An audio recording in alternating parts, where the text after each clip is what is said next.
Dobrodošli v rubriki Vis-a-vis, v pasusu oddaje, ki mu rečemo Vis-a-vis, oziroma jaz mu rečem tudi drugi del oddaje, sredinski del oddaje, tudi sandvič del oddaje, z menoj nocoj, multidisciplinski umetnik, svetovni popotnik in, ne boste verjeli, profesor angleškega jezika in književnosti, Sebastian. Madonna, to pa je lepa napoved, hvala. Z glave, ker je prompter izklopljen. Multidisciplinski umetnik, wow, to sem pa zapomnil. Nisem prav povedal. Pravilno. Si pevec, plesalec. Pa dobro, jezik seveda sodi tudi v umetnost. Gotovo si v življenju že kakšno poezijo napisal. Že, tudi avtor svojih pesmi, svoje glasbe. Avtor svojih pesmi, evo, multidisciplinski umetnik. Tako. Kaj bi pa rekel, recimo, če odšteva profesionalni del tvojega življenja, se pravi, del življenja, s katerim služiš kruh, del življenja, s katerim se udejstvuješ za to, da tisto, s katerim pač živiš vsak dan, če ne bi bilo posredi tega dela, bi rekel, če bi imel na izbiro, zdaj bom pa to, če ne govoriva o finančnem aspektu, bi bil popotnik. Absolutno. Svetovni popotnik, raziskovanje tujih kultur, držav, navad, kulinarike. Karkoli je čim bolj drugačnega od tega našega zahodnega sveta, me čisto fascinira. Te fascinira. Bo se k potovanju vrnila še malo kasneje. Kaj si vedel, ko si bil otrok, oziroma premišljal, kaj boš v življenju? Kako si se odločil? Vedno, ko sem bil kot otrok, sem vedno sanjal o tem, da bom učitelj. Najprej sem se potem lovil ali slovenščine, ali nemščine, potem pa sem se čisto iz praktičnih razlogov nekako odločil za angleščino, se potem vpisal tudi na filozofsko fakulteto, vse naredil v rokih, razen potem seveda zadnjega dela, tiste diplome in tako naprej, to se je potem vleklo nedogled, ampak zaključeno, tako da zdaj imam to titulo profesor angleškega jezika in književnosti. In zdaj bova ponovila čase, past perfect. Ampak koliko težav ima s temi časi, ne? To vidim v plesni šoli, moji plesalci to vedno. Ti jih nisem imel nikoli. Mislim, ja, nekako se mi zdi, da ti v osnovni šoli ne znajo pravilno razložiti glavnih stvari, pa preveč tistih izjem ti dajo in potem so seveda vsi zmedeni, ne? Ampak v osnovi pa so časi zelo enostavni. Zelo enostavni. Jaz mislim samo, oziroma šokira me ta nonšalanten odnos današnji do angleškega jezika. Vsak misli, da zna angleško. A je res ali ne? Res je, pa tudi slovensko se mi zdi včasih, ko gledaš te zapise. Vsak misli, da zna slovensko. Ja. Jaz sem malo tak gramar naci, ne, in vse te vejice in to mene kar malo iritira včasih, ko ljudje narobe postavljajo ali sploh ne uporabljajo. Mislim, da so vejice še najmanjši problem. Jaz mislim, da so tudi, če bereš kakšne zapise na Facebooku, da rečeš, a to je nek nov jezik. Ja, dejansko res. A smo priča rojstvu novega jezika. Oziroma nemščino znaš na istem nivoju kot angleščino. Ja, nemščino sem se dejansko začel učiti, še preden sem začel sploh šolo hoditi. Še pred osnovno šolo, še pred prvim razredom smo generacija, ki so me dali pač v tečaj nemškega jezika. Ta je tako ali tako zelo popularen pač v mariborskem koncu, štajerskem koncu. In seveda kot otrok, ko so se vrstniki igrali in tako naprej, jaz sam pa imel 2-krat na teden nemščino, jok in ne vem kaj vse. Danes pa sem neskončno hvaležen staršem, da so rekli, ne, odločil si se, zdaj boš pa hodil.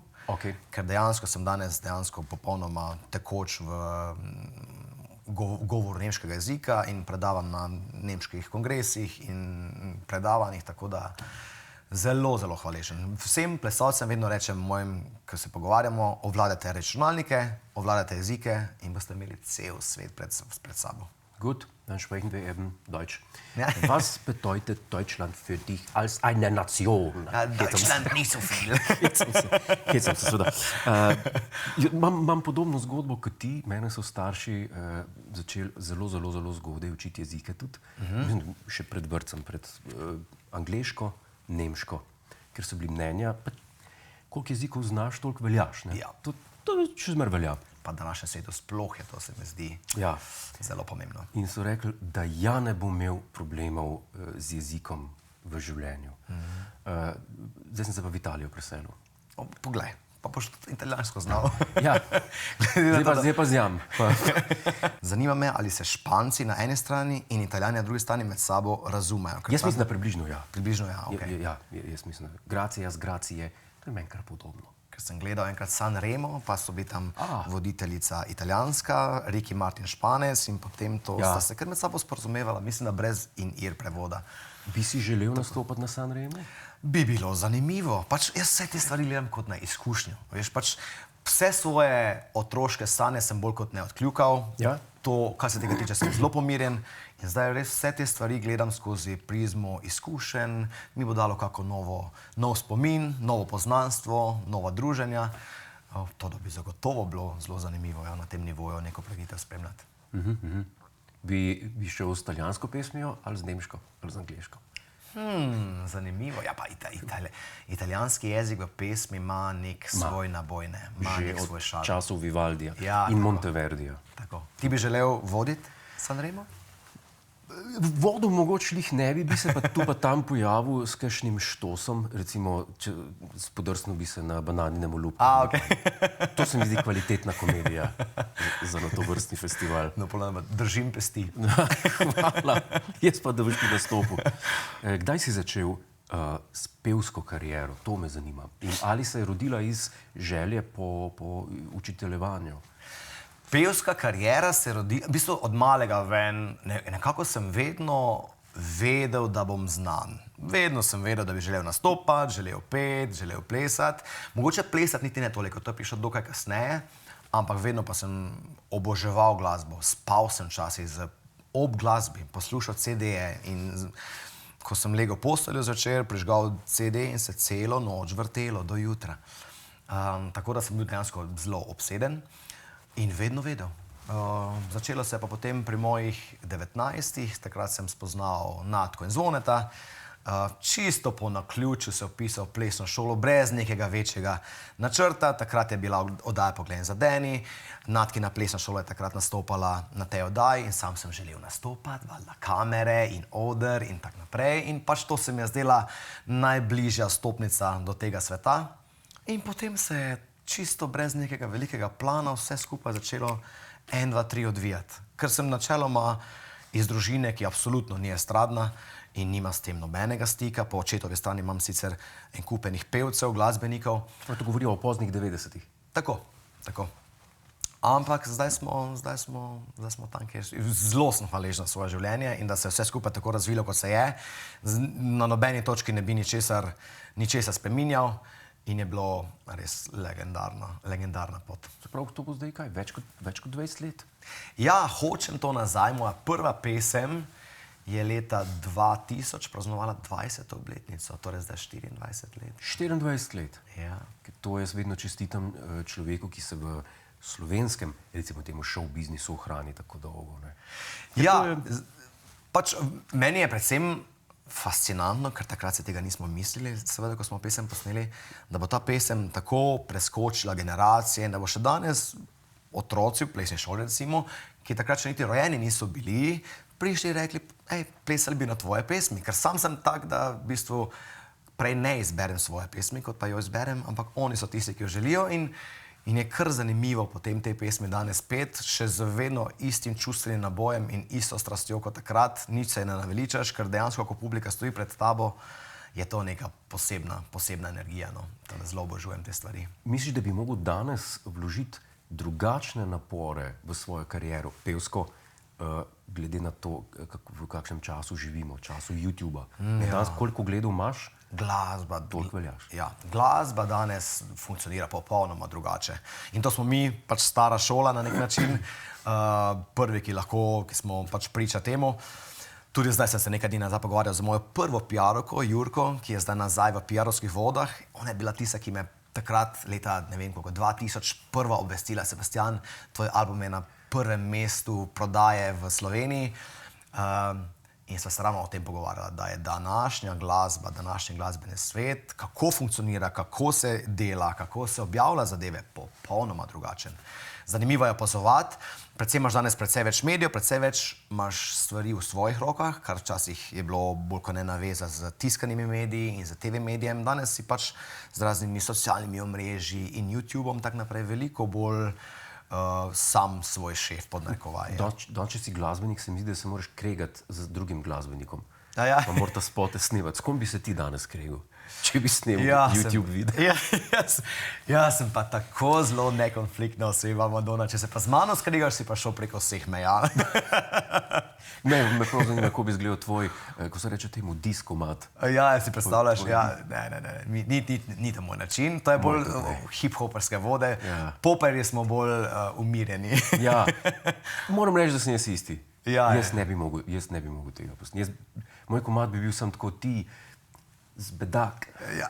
In to je to. To bi imel slabo vest potem, ne? Strahotno. K spovedi bi šel. Rekel, enega sem užalil in doma zdaj joče zaradi mene. Ja, ne. Veš kaj, jaz se mi zdi, da življenje, pač to kratko pot, ki jo imamo odmerjeno na tem planetu, se mi zdi, da moraš res organizirati okoli energije ljudi, situacij in dogodkov. In ko organiziraš okoli pozitivne energije, se življenje obrne neke čisto druge tire, ko pa če si v teh nekih negativnih vodah in v nekih kregih za komerkoli. Zakaj? Življenje je prekratko, škoda energije. Se pravi, kdaj se je pa rodila tvoja plesna šola? Si lastnik plesne šole. Ja, plesna šola pa se je rodila potem posledično iz moje glasbe, zato ker pač takrat so vsi gledali moje glasbene nastope, vedno sem plesal, vedno so bile z mano plesalke na odru in je pač to bila nekako logična posledica. Tako da leta 2003 je potem padla ideja, da se bom malenkost umaknil iz glasbe, toliko, da se spet nazaj sestavim, ker jaz sem privat drugače zelo umirjena, tiha oseba, vase zaprta, se družim s svojim krogom ljudi, nisem pa zelo ekstrovertiran. In sem seveda po vsej tisti hektiki prvega vala moje kariere potreboval pač ta balans nazaj. In je bilo potem seveda nekaj logičnega treba narediti, da pač ne bomo brezdelju. In je potem bila plesna šola nekako logična posledica. In to danes smatram za eno izmed mojih daleč najboljših poslovnih odločitev, ker to je danes moj otrok, tu sem sam svoj šef in neverjetno veliko zadovoljstvo in zadoščenje mi da, ko pač z mano plešejo vse generacije. Zdaj smo dejansko na vseh generacijah, od 4 let naprej, pa vse do skupine upokojencev. Ali vzameš vse kandidate, ki pridejo? Nismo plesna šola z audicijami, tako, ne gremo se. Sam sem zelo proti tekmovanjem, ker se mi zdi, da mladina danes ima toliko enih segmentov, kjer se mora dokazovati, kjer mora tekmovati, kjer se mora potegovati za ocene, za tekmovanje.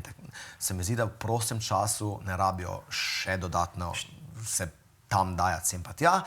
Mi smo bolj fokusirani na to, da pač plešemo v raznih videospotih, na raznih šov nastopih, za razne slovenske pevce in je to po mojem naš džir, ki ga super peljemo in se imamo odlično. Nabiramo lepe spomine, super nastope delamo in se imamo res fajn. Tu sem bolj namigoval, recimo, če pride nekdo v tvojo plesno šolo, kot sem jaz. V smislu gibalno zelo pohabljen, ki ne zna drugega plesati kot... Ja. Če bi tudi takega, za katerega vidiš, ta pa nima talent. Ker biti sposoben plesati je imeti talent za ples. To je tako, kot nekoga slišiš pet, slišiš, da poje mimo, pa za nekoga veš, tle pa mogoče malo upanja, se to tudi sam veš, tle je mogoče malo upanja, da se ga z nekim solfeđom spravi na nek, rečemo, provizorični nivo, s katerim lahko nekaj odpoje, ne? Ali pa, botrajš, ti pa res nisi za petje, ne? Recimo, če vidiš nekoga, ta pa nima plesnega talenta. Ga vseeno vzameš? Ja, jaz vsakomur damo priložnost, ker se mi zdi, da v življenju se da za dovolj vložene energije in časa čisto vsega naučiti. Enako petja, enako tudi plesa. Je pa res treba pač tistih svojih, 10 000 ur vložiti, da priješ na nek nivo in če imaš to željo, jaz sem zadnji, ki ti bom rekel, gled, jaz sem bil tisti, ki mi je leto dni, preden sem bil glavna pevska zveza v Sloveniji, ena izmed glavnih vokalistk v Sloveniji, vokalnih učiteljic, rekla, da pač petje ni zame in da morda si najdem kaj drugega. Resnično? Resnično. Čisto iz prve roke povem, da absolutno treba vsakomur dati priložnost, da se dokaže, dati možnost, mu pomagati, kolikor se da in potem videti, kam ta pot pelje. Tisti, ki, veš, ples je še veliko, pa tudi glasba na splošno, je veliko več kot samo tisti trening, ne.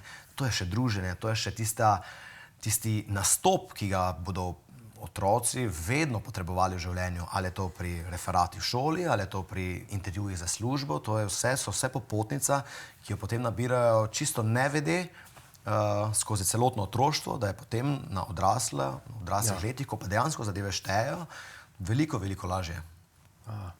Ampak ja, leto dni prej sem bil glavna zvezda v Sloveniji in mi je bilo rečeno, Sebastian, najdi kaj drugega. Potem pa z kozorogovo trmo. Kozorog si po. Tako, v znaku in podznaku, tako da tipičen. In smo potem, ja, z glavo skozi zid, ker pač, ko si nekaj, veš, ko nekaj čutiš v dno duše, to verjetno sam pri sebi veš, absolutno. potem te ne premakne nobeno mnenje. Ja, to je res. To je res. Dejva zdaj malo o potovanjih, to me najbolj zanima. Ti si svetovni popotnik, ne bom pozabil, si bil na Milijonarju. Mislim, da prvič od dvakrat in sva se pogovarjala, na začetku sva krmljala, preden sva začela kviz, in sva se pogovarjala o potovanjih in mi je bilo logično, človek rad potuje, rad vidi svet, rad se, kot si že sam dejal, kulinarika, ljudje itd. Ampak kar mi pa ni bilo jasno, oziroma kar mi pa ni šlo v račun, je to, ko si mi rekel, da ti, tudi jaz rad vidim svet, pa kulture, pa kulinariko, pa tako, pa pijače. Ampak kar mi ni bilo jasno, je to, da si rekel, da ti uživaš ne samo, ko prideš na cilj, tako kot jaz, ampak tudi v potovanju samem, v letališčih, v čakalnicah. Kako? To je groza. Letos sem imel najdaljši premik v svojem življenju iz Balija, torej 7 ur spredaj, do Floride 6 ur za našim časom. Torej je to 13 ur časovne razlike. To je bil mali maraton, 48 ur je trajalo potovanje, ampak meni letala, letališča, loungi, vsta vrvež mi dogaja, ne vem. Pa še vedno danes, ker danes, če gledamo kak film iz 60-ih, 50-ih, 60-ih let, je bilo potovanje luksus. Vsako potovanje. Ni bilo economy, business class, first class, ampak je bilo potujemo z letalom, tlele smo v kravatah, ker danes se potuje pa v kratkih hlačah in tako naprej in tako dalje. Malo se je izgubilo to, se ti ne zdi? To je tako kot v Benetke iti. Včasih je bil to La Dolce Vita, Italija, bi rekel, vintage vzdušje in tako naprej, lepa glasba. Danes je to, bi rekel, turizem na nivoju Las Vegasa. Pa ne, da imam kaj proti Las Vegasu, mi je bilo všeč tam. Ampak ni več tega nivoja, se ti ne zdi? Ja, zagotovo je pač potovanje danes drugačno, kot je bilo desetletja nazaj. Ampak mene je vedno fasciniralo opazovati ljudi druge kulture. Že danes, mislim tudi danes. Jaz zvečer, ko sem kjerkoli na destinaciji, meni ne rabim druge, kot pa sedeti ob strani, piti eno pijačo in opazovati ljudi. In to je vse, kar potrebujem. In isto mi na letališču, meni je fascinantno opazovati ljudi, kako se obnašajo, kam hitijo, razmišljati, kam so namenjeni. Meni je to fascinacija. Kaj me zanima, kako bi rekel, da je tvoje razmerje med destinacijami, kjer si že v življenju bil, v smislu, kako sem vesel, da živim v državi, kot je Slovenija, napram škoda, da živim v državi, kot je Slovenija in ne tam. Jaz sicer vedno pravim, da bi bilo super za ljudi, da bi več potovali. Ne samo na Hrvaško poleti za 2 tedna, ampak tudi kam ven, da pač dobijo malo primerjave, kaj pomeni biti v Sloveniji. V Sloveniji zagotovo vse stvari ne štimajo, ni vse perfektno. Kako da ne? Ja, ne. Ampak, ko daš pa potem na primerjavo z raznimi drugimi, ali je to Bali, ali je tudi Amerika, ki je obljubljena dežela, ampak ti povem, da živimo na enem izjemnem koncu zemlje, kjer je za vse poskrbljeno, ampak nam se zdi, da v našem tem mikrokozmosu stvari ne štimajo in da je to katastrofa. V bistvu pa ta hip nekje ne toliko daleč od nas, nekomu letijo bombe na glavo, ampak nimamo te perspektive, ker je pač to nekako tako odmaknjeno od nas, da to sploh ne obstaja.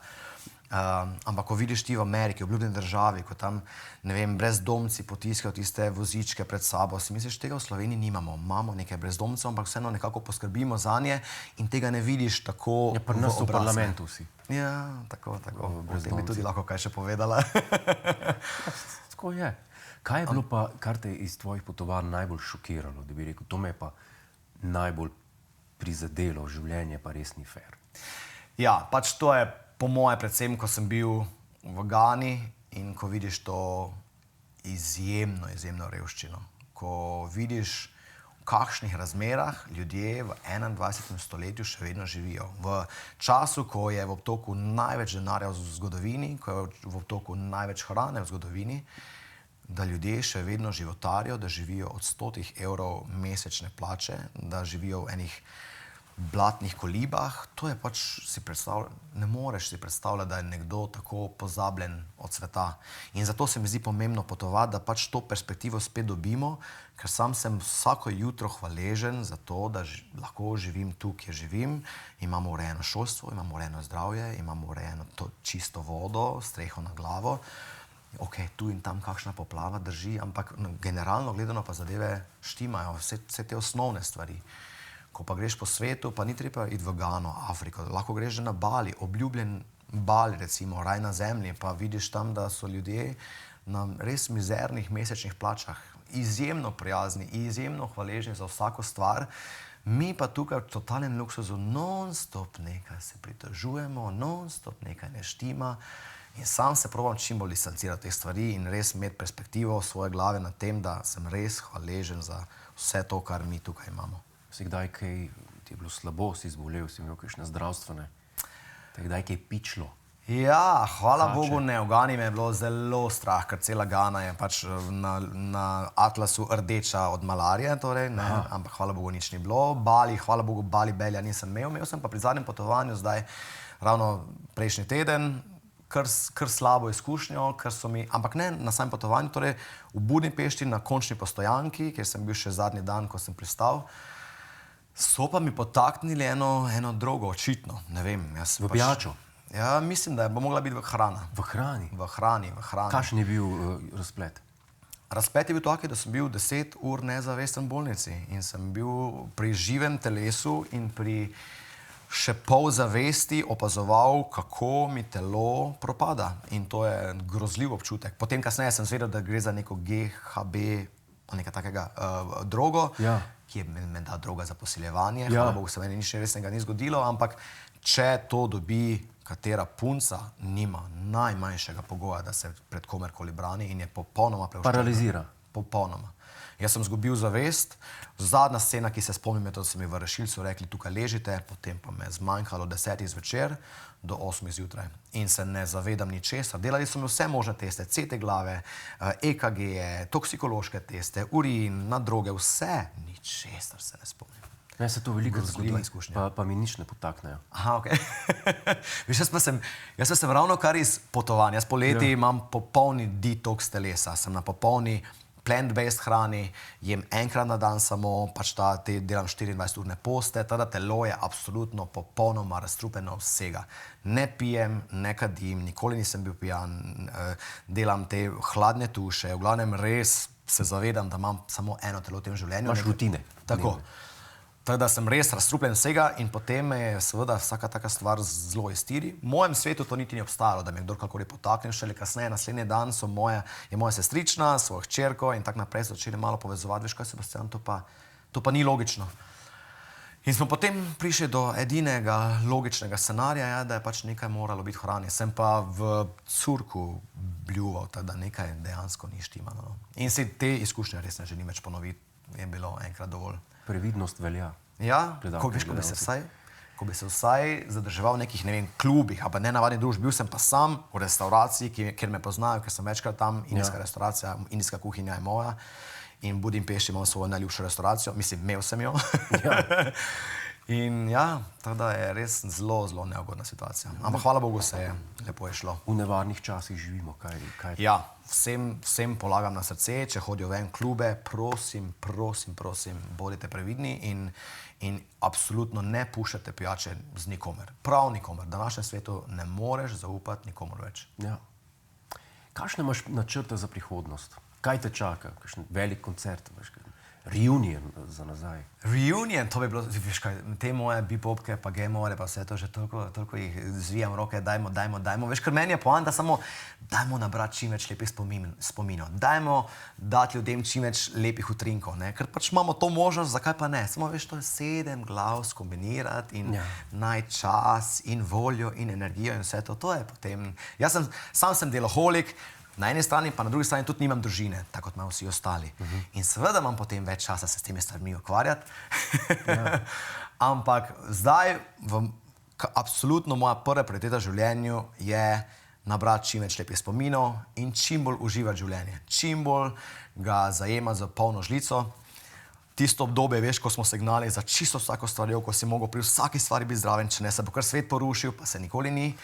Smo prebrodili, zdaj smo vse te stvari odkljukali, se pomirili sami s sabo in sem na neki točki v življenju, ko res želim samo uživati življenje. Sodelovati v projektih, ki me izpopolnjujejo, ki mi dajo neke lepe spomine, neka lepa poznanstva, neke lepe utrinke. In je to, glavno vodilo.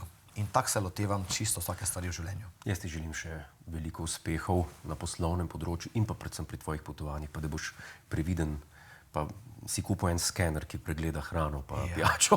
Če bi le bilo tako enostavno, ampak ja, hvala. Hvala lepa, da si bil Hvala naš za gost. povabilo, z veseljem. Hej, preden greš, klikni tukaj in se naroči na naš YouTube kanal, imamo pa tudi TikTok, Instagram in Facebook, tako da le urno.